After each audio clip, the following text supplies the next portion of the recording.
हम यहाँ देखेंगे कि ई ऑफिस में किस प्रकार से आप अपना लॉगिन कर सकते हैं।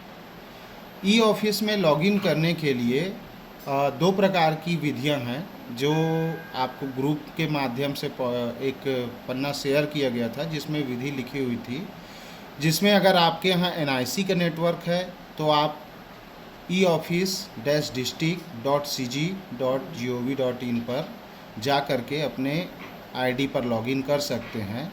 इसके अलावा अगर आपके यहाँ एनआईसी का नेटवर्क नहीं है तो आप उसके लिए एस एक्सेस की साइट पर जा कर के अपना लॉगिन करेंगे।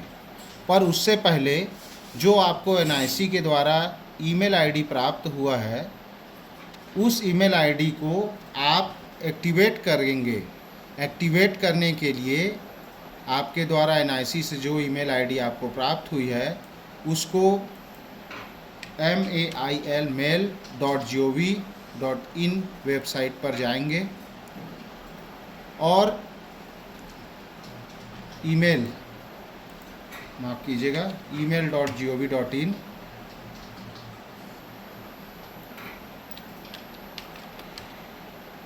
email.gov.in पर जाएंगे और ये साइट आपके सामने ओपन हो जाएगी। इस साइट के ओपन होने के बाद यहाँ नीचे में देखिए एक एक्टिवेट आईडी का बटन बना हुआ है। इस एक्टिवेट आईडी के बटन को जैसे ही आप क्लिक करेंगे तो एक नया पॉपअप आपके सामने आएगा। यहाँ पर आप अपना ईमेल एड्रेस जो आपको एनआईसी के द्वारा प्रोवाइड किया गया है और वह मोबाइल नंबर जो आपने अपना ईमेल बनाते समय गवर्नमेंट मेल की आईडी बनाते समय प्रोवाइड किया था उस मोबाइल नंबर की लास्ट 4 डिजिट को यहाँ पर इंटर करेंगे और कैप्चा को इंटर करेंगे। कैप्चा इंटर करने के बाद सबमिट बटन को जैसे ही आप क्लिक करेंगे आपके रजिस्टर्ड मोबाइल नंबर पर एक ओटीपी आएगा। उस ओटीपी को डालने के बाद आपके सामने एक नया पॉपअप प्रस्तुत होगा जिसमें आपको पासवर्ड क्रिएट करने के लिए कहा जाएगा। उसमें आप अपना पासवर्ड 2 बार फिल करने के बाद कैप्चा लिखेंगे और सबमिट बटन को क्लिक करेंगे। इस प्रकार आपके पास एक नया पॉपअप विंडो प्रस्तुत होगा जिसमें आपकी ईमेल आईडी सक्सेसफुली एक्टिवेट होने का मैसेज आएगा। इसके पश्चात जब यह आईडी आपकी एक्टिवेट हो जाएगी तो एक्टिवेट होने के बाद आपको वापस आना है यहाँ पे और एस एक्सेस लिखेंगे जब आप तो आपके सामने SACCESS.nic.in नाम की एक नई वेबसाइट, इसे आप सर्च करेंगे और खोल लेंगे। चूँकि आपके पास एनआईसी का नेटवर्क नहीं है इसलिए आपको अपने ई ऑफिस में लॉगिन के लिए saccess.nic.in इस वेबसाइट का उपयोग करना पड़ेगा। यहाँ पर क्लिक करने के बाद आपके पास एनआईसी का वेब वीपीएन सिक्योर करने का एक पॉपअप यहाँ पर आ जाएगा। यहाँ पर आप अपना लॉगिन आईडी और पासवर्ड डाल करके लॉगिन कर लेंगे। मैं यहाँ पर अपना ईमेल आईडी और पासवर्ड डाल रहा हूँ।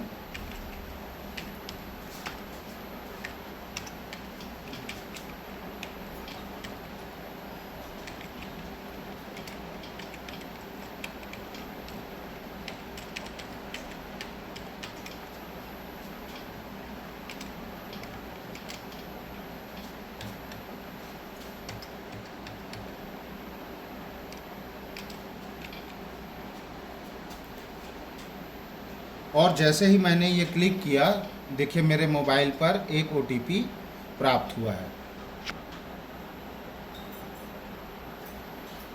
आप यहाँ पर आने के बाद सेंड ओटीपी बटन को दबाएंगे।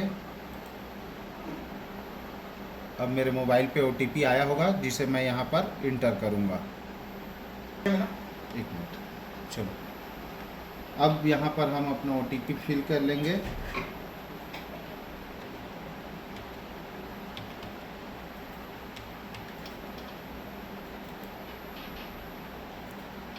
ये मेरा ई ऑफिस का लॉगिन का पेज जो है खुल गया है।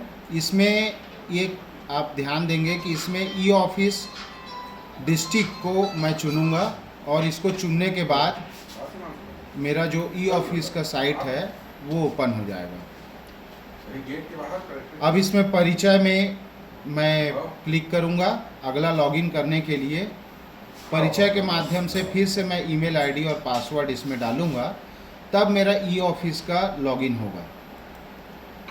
परिचय को क्लिक करेंगे और अपना ईमेल आईडी और पासवर्ड पुनः क्लिक करेंगे।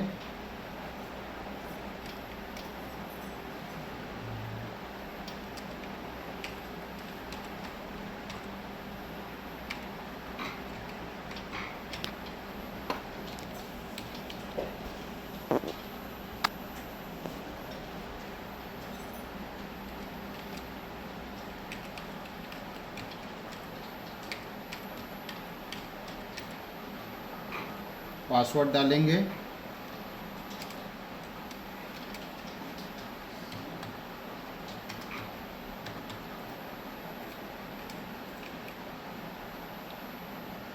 और नीचे यहाँ बटन को क्लिक करेंगे।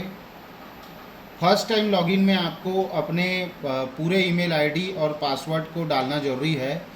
सेकेंड टाइम या बाद में एक बार लॉगिन करने के बाद आप दूसरे या तीसरे बार लॉगिन करना चाहते हैं तो उसके लिए आप अपने मोबाइल नंबर और पासवर्ड लेस ऑथेंटिकेशन का उपयोग कर सकते हैं। पर अभी मैंने चूँकि मैं फर्स्ट टाइम लॉगिन कर रहा हूँ, इसलिए मैं अपना पूरा ईमेल एड्रेस और पासवर्ड यहाँ पर इंटर करूँगा। शायद कुछ गलत हो गया है, मैं फिर से टाइप करता हूँ।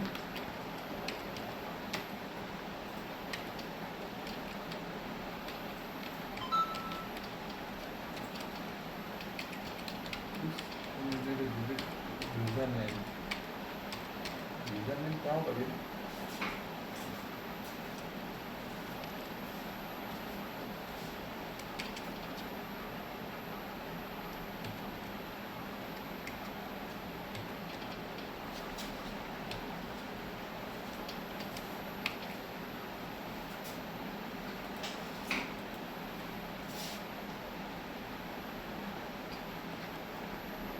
ये OTP गया होगा मुझे वापस।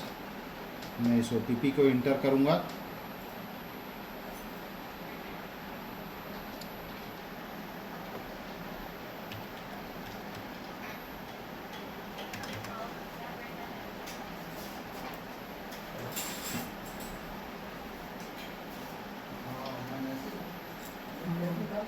आप देख सकते हैं अब इस प्रकार से हमारा ई ऑफिस का जो मुख्य डैशबोर्ड है ये खुल चुका है। पर इस डैशबोर्ड में आप ध्यान रखेंगे कि हमको ई फाइलिंग का उपयोग करना है, इसलिए हम ई फाइल में क्लिक करेंगे यहाँ पे। तो ई फाइल में क्लिक करने के बाद हमारा जो ये ई ऑफिस का जो साइट है वो ओपन हो जाएगा।